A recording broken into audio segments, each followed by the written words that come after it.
Shit. Okay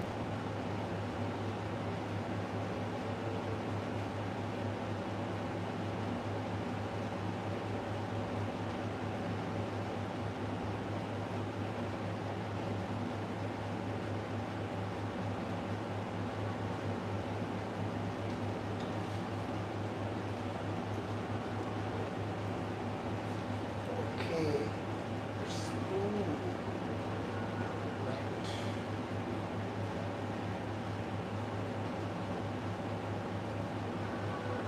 हो रहा है, टाइम कितना हो रहा है भाई?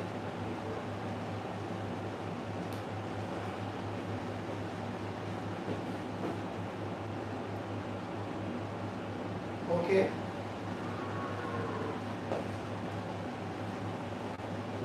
ठीक है, सेटअप तो बन गया है।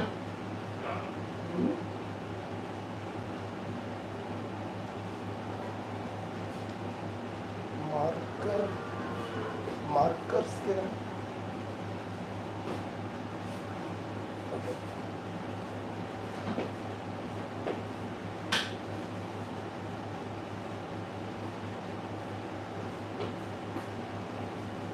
नहीं दिखाई दिखाई पड़ रहा है।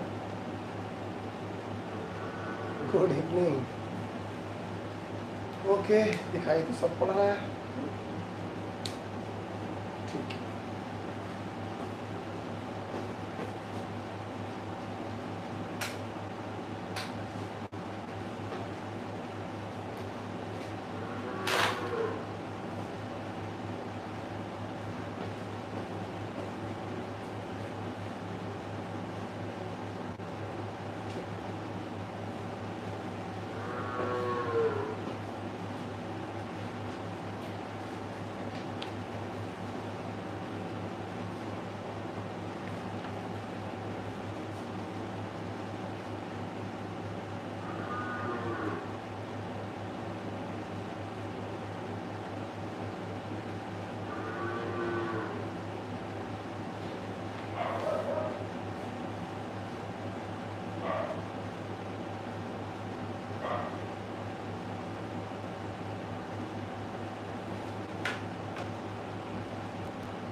बायो का क्लास ओवर हो गया ना?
Hello student, good evening.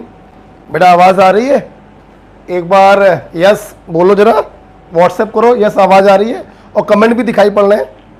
बताओ जरा एक बार, आवाज़ आ रही है? जब आवाज़ आ रही है भाई,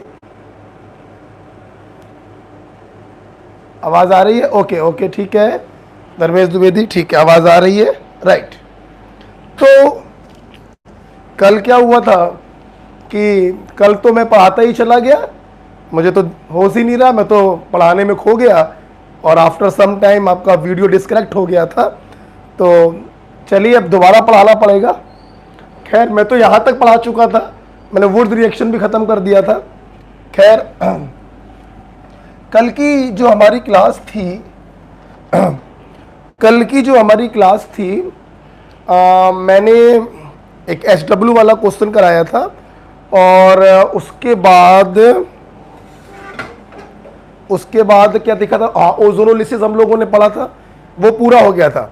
फिर रिडक्शन हम लोगों ने पढ़ा था, वुल्फ किशनर और क्लीमेंशन रिडक्शन, वो हो गया था। रेड फास्फोरस प्लस HI की भी सारा केस हो गया था। ऑक्सीजन कंटेनिंग फंक्शनल ग्रुप को एल्केन में रिड्यूस करता है, CO बॉन्ड काटते जाओ, H बांटते जाओ। सिर्फ एमाइड एक ऐसा है जो प्राइमरी एमीन में रिड्यूस होगा, क्योंकि red phosphorus plus HI carbon nitrogen bond को ब्रेक नहीं कर सकता है, राइट। ये हो गया था। बस मैंने इसके बाद एक क्वेश्चन दिया था SW के लिए, तो वो SW करके लाइएगा। मान लो एक क्वेश्चन दे देते हैं, घर से करके लाइएगा।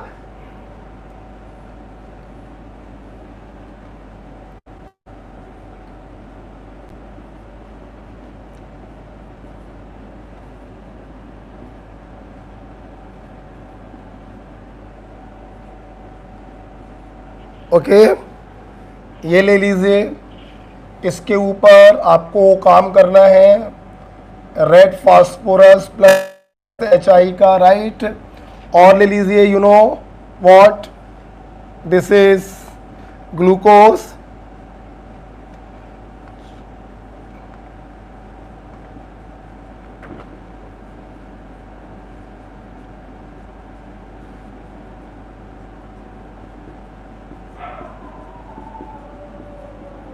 आप ग्लूकोज के ऊपर काम करके लाएंगे रेड फास्फोरस प्लस HI का, ये सब SW है, ठीक है।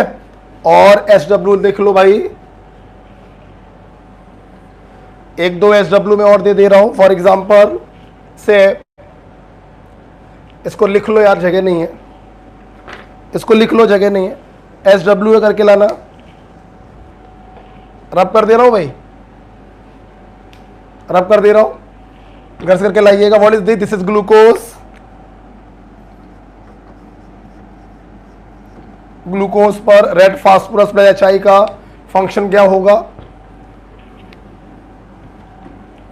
और देखो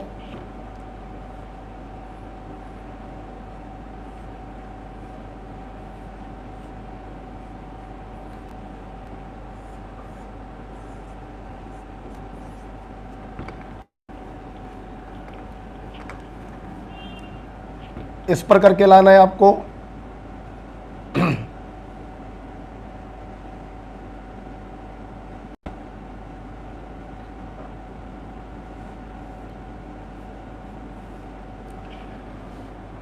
ये इसके ऊपर आपको काम करके लाना है hydrazine followed by sodium alkoxide, और इसके ऊपर काम करके लाना है रेड फास्फोरस प्लस HI। ये 3 क्वेश्चन में, ठीक है। तो रिडक्शन वाला काम हो गया था, इसको भी लिख लो, ये भी SW है। इसके बाद मेरे को नेक्स्ट क्वेश्चन कराने से पहले, 5वां वाला क्वेश्चन कराने से पहले मुझे आपको 2 बातें और बतानी है। आइए देखते हैं 2 बातें कौन कौन सी हैं। That is a Wurtz reaction,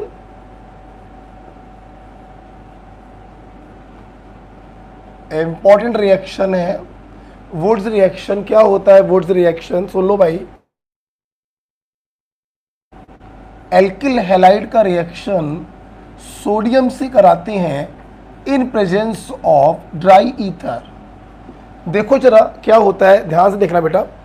मेरा कहना यह है, आप एल्किल ग्रुप और हेलोजन के बीच का बॉन्ड काटो, बिंदी लगाओ। तुम लोग इस बिंदी से फैमिलियर हो। बिंदी बोले तो फ्री रेडिकल, हाईली रिएक्टिव होती है। क्या होगा, आप लोग पढ़ चुके हो कोलवे इलेक्ट्रोलिसिस में।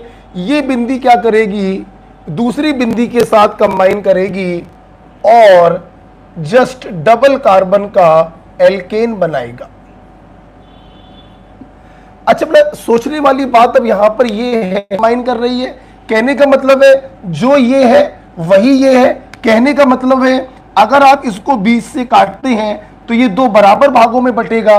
कहने का मतलब है ये जो एल्केन होगा वो सिमेट्रिकल होगा। हाँ, हम वुड्स रिएक्शन से सिमेट्रिकल एल्केन बना सकते हैं, इवन कार्बन का एल्केन बना सकते हैं। अनसिमेट्रिकल एल्केन, ऑड कार्बन का एल्केन नहीं बना सकते। Yes, only symmetrical alkene. आप इथेन बना सकते हो, आप ब्यूटेन नहीं बना सकते, हेप्टेन नहीं बना सकते। For example, let's take example. मैंने मान लीजिए कुछ भी ले लीजिए आप, जैसे मान लीजिए ये ले लिया, समझिएगा जरा ये, और एक एग्जाम्पल मैंने ये लिया, राइट, और मैंने इसका वुड्स रिएक्शन कराने का प्रयास किया। अब जरा ध्यान से देखिएगा, वुड्स रिएक्शन की टेक्निक मैंने क्या बताई है आपको। कार्बन हेलोजन बॉन्ड को काटो, बिंदी लगाओ, बिंदी को दुगना कर देंगे, मतलब ये बिंदी दूसरी बिंदी से कंबाइन करेगी, एक सिग्मा बॉन्ड बनाएगी और हायर कार्बन का एल्केन बनेगा। ध्यान से देखिएगा, अब की बार आपने क्या किया, एक बर्तन में दो एल्किल हैलाइड ले लिए हैं different. This is chlorocyclopentane and this is chlorocyclobutane. काम वही करना है, कार्बन हेलोजन का बॉन्ड काटना है, बिंदी लगाना है, बिंदी दूसरी बिंदी के साथ कंबाइन करेगी, आपका एक प्रोडक्ट ये बन गया। आप देख सकते हैं सेम काम यहां पर भी होना है। कार्बन हेलोजन बॉन्ड को काटना है, बिंदी लगाना है, 2 से मल्टीप्लाई करेंगे। 2 से मल्टीप्लाई करने का मतलब है ये बिंदी दूसरी बिंदी से कंबाइन करेगी और सिग्मा बॉन्ड बनाते हुए एक एल्केन बना लेगी। अब सोचने वाली बात क्या है कि आपने एक ही बर्तन में ये एल्किल हैलाइड लिया है और उसी बर्तन में आपने इसको भी लिया है, तो ये फ्री रेडिकल भी बर्तन में पड़ा है, ये फ्री रेडिकल भी बर्तन में पड़ा है। सोचो, क्या ये पॉसिबिलिटी नहीं बन सकती है कि ये फ्री रेडिकल इस फ्री रेडिकल के साथ कंबाइन करे? आप कह रहे हो कि ये फ्री रेडिकल इसी फ्री रेडिकल से कंबाइन करेगा, ये बन गया, ओके। ये फ्री रेडिकल इसी फ्री रेडिकल से कंबाइन करेगा, ये बन गया, ओके। लेकिन ये भी तो पॉसिबिलिटी है कि ये फ्री रेडिकल इस फ्री रेडिकल से कंबाइन करे, तो एक प्रोडक्ट आपका ये भी तो बन सकता है हुजूर। यस, कहने का मतलब ये देखो हो गया कि अगर डिफरेंट एल्किल हैलाइड आपने बर्तन में इस्तेमाल करे तो ध्यान से देखिए, सिमेट्रिकल एल्केन भी बन जाएगा और अनसिमेट्रिकल एल्केन भी बन जाएगा। सिमेट्रिकल एल्केन का मतलब है 20 से काटोगे 2 बराबर भागों में डिवाइड हो जाएगा, और अनसिमेट्रिकल का मतलब है 20 से काटोगे 2 बराबर भागों में डिवाइड नहीं होगा। कुछ बच्चों के मुंह में मुस्कान आ गई होगी कि सर ऊपर तो आपने लिखवाया है कि सिर्फ सिमेट्रिकल एल्केन बना सकते हैं, सर आपने ही अपनी बात को जुटला दिया। तो मैंने अपनी बात को नहीं जुटलाया। एक्चुअली जब आपने डिफरेंट एल्किल हैलाइड लिए तो आपको लग रहा है कि सिमेट्रिकल और अनसिमेट्रिकल दोनों बन गए, लेकिन बेटा मैं आपको बताना चाहूंगा इनके बॉइलिंग पॉइंट इतने क्लोज होते हैं कि इन तीनों को सेपरेट करना पॉसिबल नहीं हो पाता है। ये आपने अनसिमेट्रिकल एल्केन नहीं बनाया, ये आपने अपने पैसों की बर्बादी कर दी, आपने अपने समय को बर्बाद कर दिया। ये काम करवा कर ना ये मिलेगा ना ये मिलेगा और ना आपको ये मिलेगा। ये मिक्सिंग होगा और इस मिक्सचर को सेपरेट करना पॉसिबल नहीं होगा क्योंकि इनके बॉइलिंग पॉइंट बहुत ही क्लोज होंगे। तो ध्यान रखिएगा, वुड्स रिएक्शन से कभी भी अनसिमेट्रिकल एल्केन बनाने का प्रयास नहीं करेंगे, अदरवाइज आपको एक मिक्सचर प्राप्त होगा जिसको सेपरेट करना पॉसिबल नहीं होगा। इसलिए मैं चाहूंगा, मेरे पास जगह नहीं है, आप यहां पर ऐसे करेंगे और उसके नीचे लिखेंगे this mixture can not be separated, hence unsymmetrical, जगह नहीं है, मैं यहां लिख रहा हूं hence unsymmetrical alkene never prepared by Wurtz reaction. Okay, तो अनसिमेट्रिकल एल्केन को हम लोग वुड्स रिएक्शन से नहीं बना सकते हैं, अदरवाइज आपको मिक्सचर प्राप्त होगा जिसे सेपरेट करना पॉसिबल नहीं होगा। राइट, तो बहुत ही सिंपल है वुड्स रिएक्शन को पढ़ना, बिल्कुल कोलवे की तरह मैं पढ़ाता हूं। कोलवे में कार्बन और CO2 के बीच का बॉन्ड काट के बिंदी लगाया था, यहां पे कार्बन और हेलोजन के बीच का बॉन्ड काट के बिंदी लगाएंगे, 2 से मल्टीप्लाई करेंगे और सिमेट्रिकल एल्केन जो है वो बन जाएगा। इज इट क्लियर बेटा? चलिए आगे चलते हैं। Wurtz reaction free radical mechanism को फॉलो कर रहा है, लिखवाने की जरूरत नहीं है, समझ में आ गया होगा। बिंदी का मतलब ही होता है फ्री रेडिकल। चलिए, जैसे मान लो एक क्वेश्चन मैंने आपको ये दिया,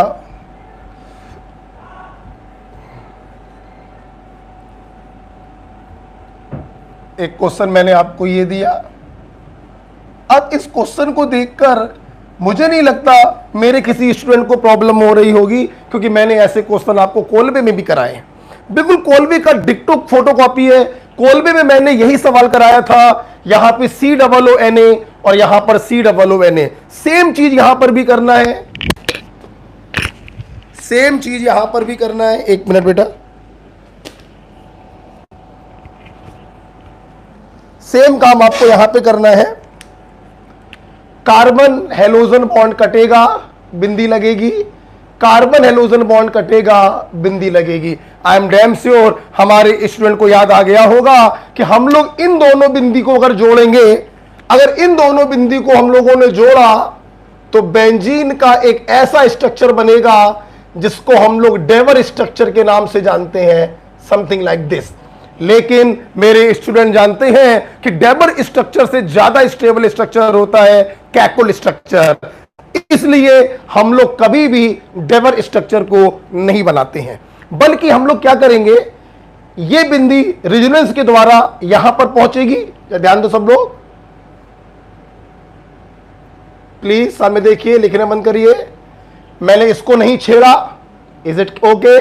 मैंने इसको नहीं छेड़ा, ओके। यहां पे रेजोनेंस हुआ, सिंगल हो जाएगा डबल, डबल हो जाएगा सिंगल, और ये बिंदी पहुंच जाएगी तीसरे के पास। अब ये बिंदी इस बिंदी से हाथ मिलाएगी और इस प्रकार से कैकुल स्ट्रक्चर का फॉर्मेशन होगा। सो this is the right answer.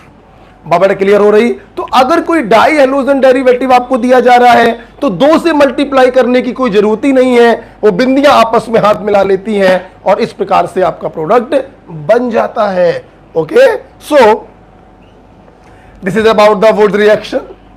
Would reaction पर एक क्वेश्चन और कराया जा सकता है, वुड रिएक्शन पर एक क्वेश्चन और करा सकते हैं हम, बैक ट्रेसिंग का क्वेश्चन। क्या आप लोग बैक ट्रेसिंग से फैमिलियर हैं? प्रोडक्ट दिया जाएगा और रिएक्टेंट आपसे पूछा जाएगा। ओके, ऐसे क्वेश्चन आ गया से ए एल्किल ब्रोमाइड, यहां पे लिखा हुआ है सोडियम ड्राई ईथर, और यहां पे उन्होंने लिख दिया 2,3 di methyl butane, and the question is what is this.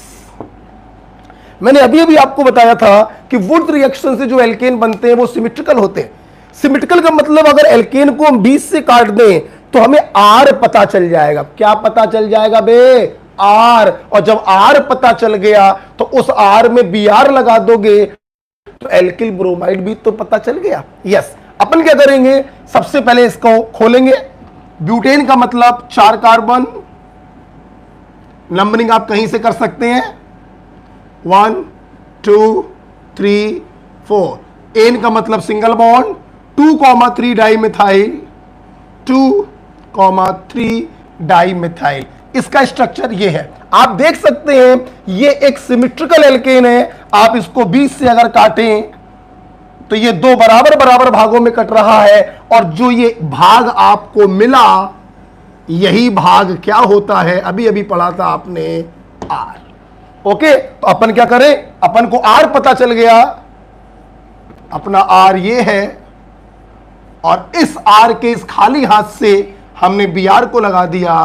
So this is our answer, isopropyl bromide. So this is your answer. तो कभी कभी ऐसे क्वेश्चन भी अपने एग्जाम में पूछे जाते हैं। वुड्स रिएक्शन का प्रोडक्ट हमको दिया जाता है और एल्किल हैलाइड हमसे पूछा जाता है।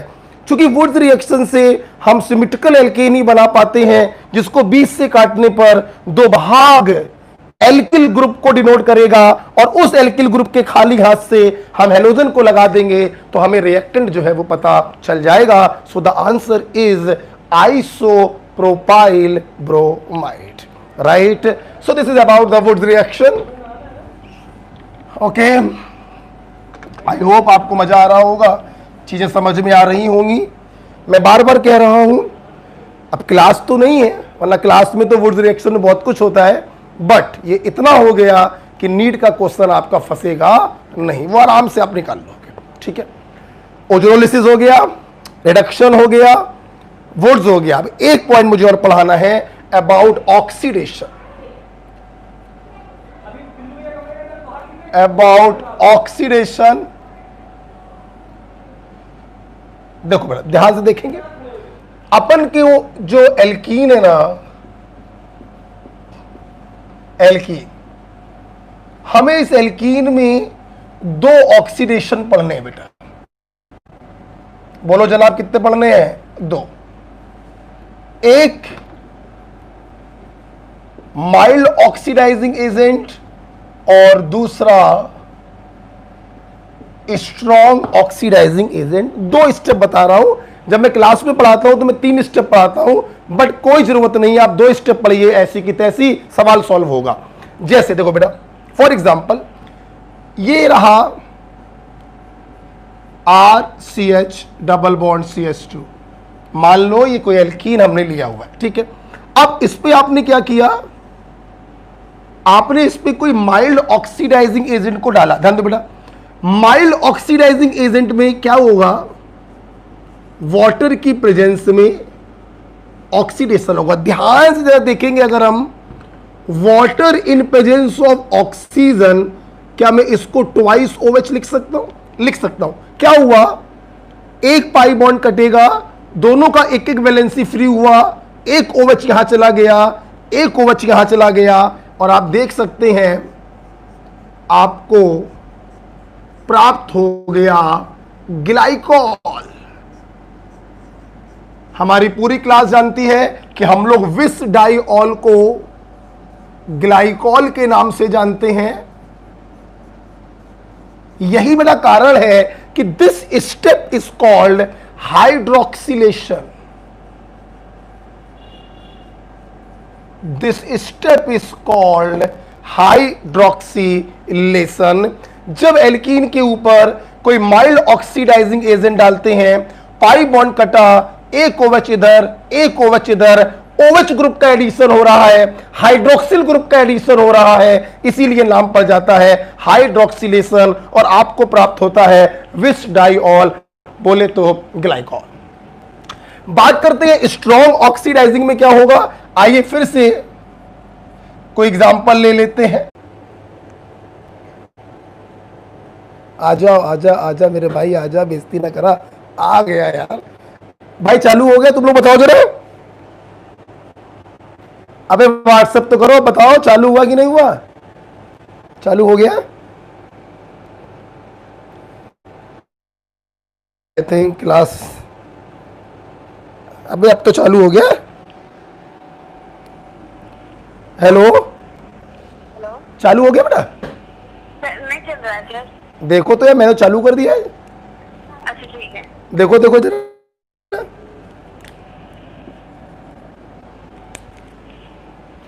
हेलो, चालू हो गया? रुका पड़ा है सर। चालू बेटा हो गया? रुका है सर। नहीं यार, अब चालू हो गया यार। हेलो,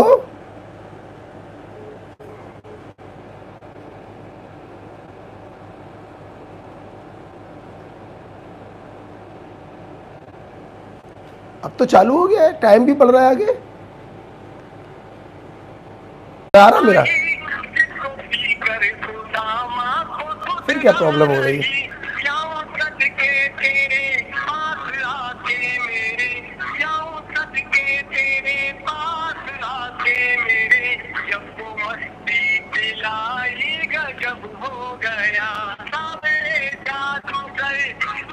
तो चल रहा है, ऑडियो आ रही है केवल। आप जिस व्यक्ति को कॉल कर रही है वह उत्तर नहीं दे रही है। कृपया कुछ समय पश्चात प्रयास करें। विजुअल है। The person you are calling is not answering. अब बताओ, ओमेगा से कोई फोन भी नहीं उठा रहा, अब क्या करा जाए बताओ, क्या करें? हमने सब कुछ करके देख लिया, मेरी स्क्रीन में सही चल रहा है, क्या करें मेरे भाई?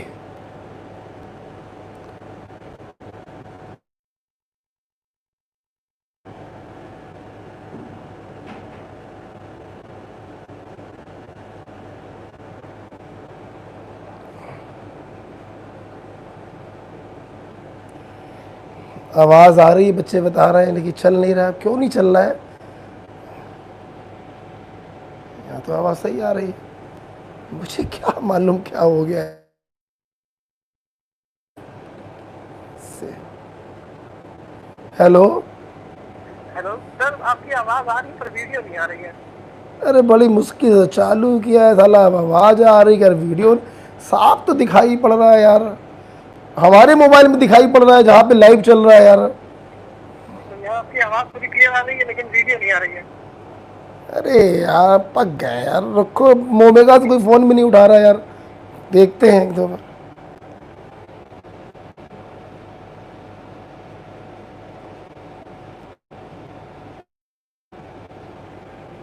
नमस्कार। कोविड-19 अनलॉक की प्रक्रिया अब पूरे देश में शुरू हो गई है। ऐसे में अपने घरों से बाहर तभी निकलें जब बहुत आवश्यक हो। फेस कर। हेलो। अरे यार विक्रांत भैया, देखो योगेश फ़ोन नहीं उठा रहा यार, और ये वीडियो फिर से स्टॉप हो गया। मैंने आल्दो उसको रिकनेक्ट कर लिया है। अब बच्चे कह रहे हैं सर आवाज़ तो आ रही है लेकिन दिखाई कुछ नहीं पड़ रहा है, जबकि जिस कैमरे से मैं बना रहा हूँ उसमें साफ साफ दिखाई पड़ रहा है। और योगेश फ़ोन नहीं उठा रहा, कोई फ़ोन ही नहीं उठा रहा यार। भैया ये लास्ट हम कर देंगे, इसके बाद हम ना बताने वाले यार। जरा बात करो जरा योगेश से। बात कर रहा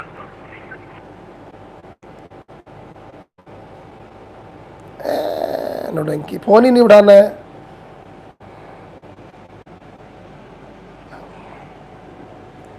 यहाँ पे चल रहा है सब सब, देखो हैंड भी आ रहा है, क्या करूँ मैं? इतना अच्छा पढ़ा रहे हैं, रिदम रिदम आती है, गड़बड़ हो जाता है। आपके द्वारा डायल किया गया नंबर नेटवर्क कवरेज क्षेत्र के बाहर है। कृपया कुछ समय पश्चात प्रयास करें। मैं चूतिया।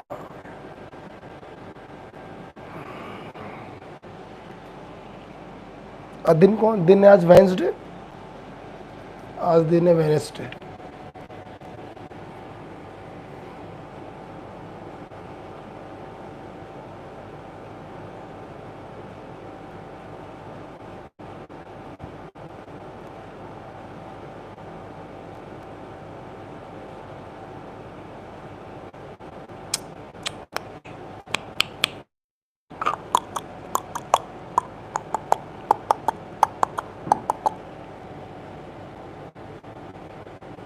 क्या करूं?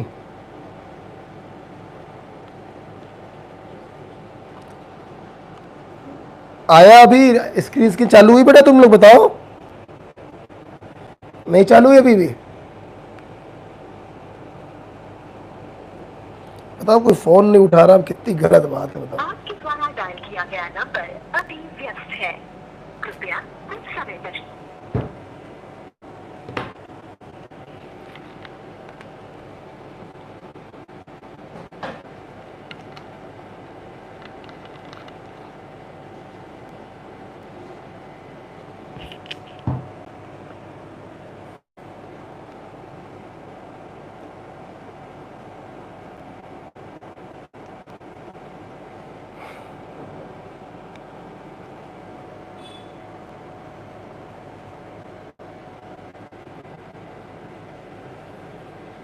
बोले हर किसकी मस्ती में मीरा भाई, जिसको भी करे सुदामा को खुद ना रही।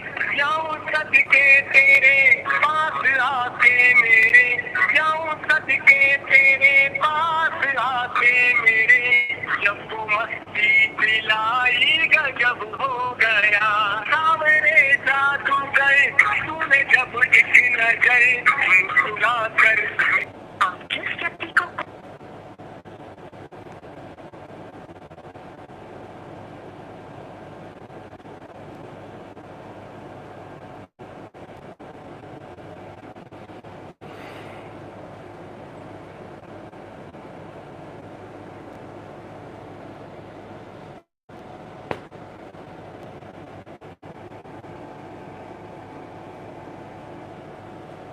ये चलता चला जा रहा है इसमें।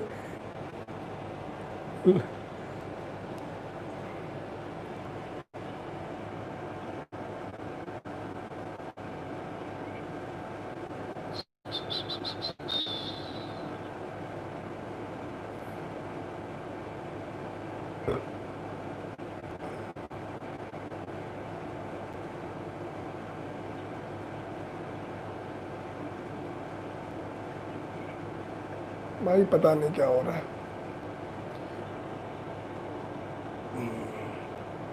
हाँ बेटा, रिकॉर्ड कर देना, क्या कह रहे हो बेटा?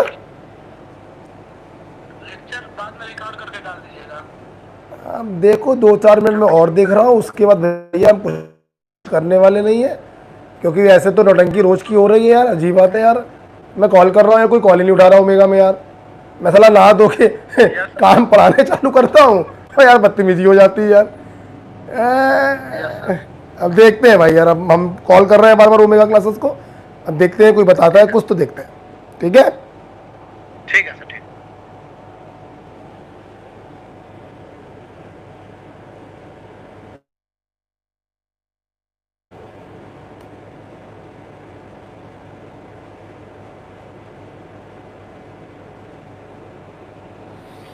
हेलो, सर वो भैया जो उनके यहाँ जो लाइट चली गई होगी, उन्हें फोन क्या बोल रहे हैं?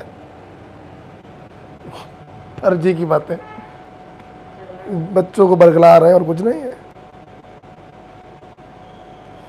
बच्चे कह रहे हैं वॉइस में कुछ बताइए, तो बताओ कोई गाना ना गा के सुनाए। वॉइस में तो गाने सुना सकते हैं भाई, और आवाज मेरी इतनी भयानक वाली है ना, सारे जहां जहां बैठे हो वहां से भाग जाओगे तुम लोग है ना, इसलिए मेरी वॉइस मत सुनो, कोई फायदा नहीं है। कुछ वीडियो चल जाए तो मजा आ जाए। वॉइस में बस थोड़ी देर मैं एक छोटी सी कहानी को तो सुना दूं, एक छोटी सी कहानी सुनाता हूं, देखते हैं तब तक कुछ हो जाए। एक बार क्या हुआ, एक मालिक था जो अपनी कार में बैठा हुआ था और ड्राइवर जो है उसकी गाड़ी चला रहा था। काफ़ी दूर जाना था उन लोगों को। अचानक से एक पहाड़ी वाला इलाका उन लोगों को मिला, अचानक से आंधी वहां पे चालू हो गई, ड्राइवर को कुछ भी दिखाई नहीं पड़ रहा था। सारी गाड़ियां जो थी जो उस रास्ते पे जा रही थी, सारी गाड़ियां जो है किनारे पे लगा के रुक गई। ड्राइवर ने मालिक से बोला कि सर क्या हम लोग भी गाड़ी रोक लें, चाहे आप अगर कहें तो किनारे पे गाड़ी लगा लें। तो मालिक ने कहा नहीं, ये किनारे पे मत लगाओ, धीमे धीमे रेंगाते रहो। ड्राइवर को बहुत गुस्सा आ रही थी, लेकिन वो कुछ कर नहीं पा रहा था। वो धीरे धीरे डर डर के अपनी गाड़ी जो है वो आगे रिंगाता जा रहा था, रिंगाता जा रहा था, रिंगाता जा रहा था। आगे और अंधेरा हो गया, बिल्कुल दिखाई पड़ना बंद हो गया, रास्ते और तिरछे मिर्चे हो गए। डरने लगा, चौंक लेने लगी उसकी। फिर उसने पूछा, मालिक कहो तो किनारे लगा ले। मालिक ने कहा, नहीं किनारे नहीं लगाना है, धीमे धीमे तुम चलाते रहो। और धीरे धीरे धीरे धीरे वो गाड़ी अपनी चलाता रहा। एकदम से बिल्कुल एक सुनहरा सा साफ आसमान लगभग आधे घंटे बाद उसको दिखाई पड़ा। फिर उसके मालिक ने कहा, चलो आजा भाई, तू बहुत देर से कह रहा था मालिक गाड़ी रोक ले रोक ले रोक ले, आजा भाई, उतारा चाय पीते बैठकर। ड्राइवर को यार बहुत गुस्सा आई, साला जब कुछ दिखाई नहीं पड़ रहा था तो कह रहा था चलाया रहो चलाया रहो चलाया रहो, और जब सब कुछ सही हो गया, मौसम साफ हो गया, सूरज दिखाई पड़ने लगा, तो कह रहा आ भाई उतर के चाय पी लेते। ड्राइवर ने अपने मालिक से पूछा कि आपने ऐसा क्यों किया? तो मालिक ने बोला कि देख यार, वीडियो बंद हो गई है, वीडियो नहीं आ अगर तुमने भी दूसरे लोगों की तरह उन अंधेरे से डरकर, आड़े तिरछे रास्तों से डरकर वहीं पे गाड़ी अगर रोक ली होती तो अभी भी हम लोग 2 किलोमीटर पीछे वहीं पर फंसे होते और वहीं पे खड़े होते। तुमने एक कंसिस्टेंसी के साथ धीमे धीमे हिम्मत रखते हुए गाड़ी आगे बढ़ाते गए, और देखो आज हम लोग आधे घंटे बाद उन दूसरे लोगों से कितना आगे हैं। वो साले सब के सब वहीं पर फंसे हुए हैं और हम और तुम एक साफ आसमां में आ गए हैं और अपना मंजिल जो है बस पहुंचने ही वाले हैं। ड्राइवर बड़ा खुश हुआ मालिक की इस बात को सुनकर। उसे समझ में आया कि हमारे जीवन में जो ये दिक्कतें आती हैं, जो परेशानियां आती हैं, जो डर के वहीं पे बैठ जाते हैं, वो कभी मंजिल में नहीं पहुंच पाते। लेकिन जो धीरे धीरे रेंगते रहते हैं, चलते रहते हैं, एक समय ऐसा आता है कि सारी मुश्किलें खत्म हो जाती हैं और एक बढ़िया सा लाल वाला सूरज उनका जो है स्वागत करता है और वो जीवन में बहुत आगे बढ़ते हैं। ये कहानी हमने तुम लोग को इसलिए सुनाई क्योंकि इस समय पे बड़ी परेशानियां आ रही हैं। कोई बड़ी बात नहीं है कि 13 सितंबर को जो पेपर होना है, हो सकता है वो पेपर भी आगे टल जाए, अक्टूबर में चला जाए, हो सकता है नवंबर में चला जाए। रही है, इंटरनेट चेक करो। तो मैं आप सभी लोगों से यही कहूंगा कि अपनी पढ़ाई निरंतर बनाए रखिएगा, थोड़ा थोड़ा पढ़ते रहिएगा। मैं ये नहीं कह रहा हूं कि आप बिल्कुल पिल के 24 घंटे में 18 घंटे पढ़ें, पॉसिबल नहीं है। आप धीरे धीरे पढ़ते रहिए। ओमेगा में जो टेस्ट चल रहे हैं सैटरडे और संडे को, वो देते रहिए। हम लोग जो रिवीजन करा रहे हैं वो करते रहिए। मैं कोशिश करूंगा, आज जो फिर गड़बड़ हुआ मामला कुछ, अब मैं रिकॉर्डेड करके आप लोगों को डालूंगा। तो आज के लिए मैं फिर से आप लोगों से माफ़ी चाहता हूं और बस इतना ही कहूंगा कि पढ़ते रहो, हिम्मत नहीं हारनी है, लगे रहो, जुटे रहो। पेपर 13 सितंबर को हो या पेपर आपका अक्टूबर या नवंबर में हो, पेपर होगा, इस बात की गारंटी है। डायरेक्ट एडमिशन नहीं मिलेगा नीट और आईआईटी में। सो ओके भाई, थैंक यू। मुझे उम्मीद है कि अब ये चालू नहीं होगा तो मैं फिर रिकॉर्डेड वीडियो कल बेटा आप लोग को इसके आगे डाल दूंगा। ओके, ये कहानी अच्छी लगी, मजा आया? एक अच्छी कहानी थी और रियल कहानी थी, ध्यान रखिएगा। तो डरना नहीं है, पढ़ाई करते रहना है। So okay, thank you.